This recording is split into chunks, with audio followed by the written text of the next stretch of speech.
నేనున్నాగా, నేను చూసుకుంటా, వస్తావా?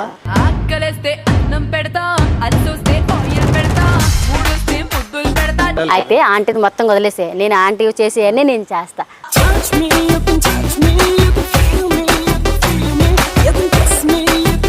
పట్టు శారీస్ అస్సలు మీ బ్లౌజులు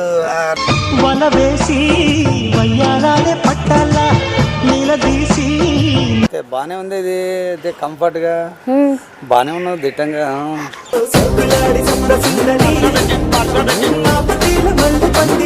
ఏ టైంలో రండి అంకుల్, మనశ్శాంతి నీకు అక్కడ ఎప్పుడు లేకపోతే అప్పుడు వచ్చేయండి. మళ్ళీ ఇప్పుడు ఒక రెడీగా సూసేకి అగ్గిరవ్వ మాదిరే ఉంటాడే నా సావే. సరే అంతేనా? సరే.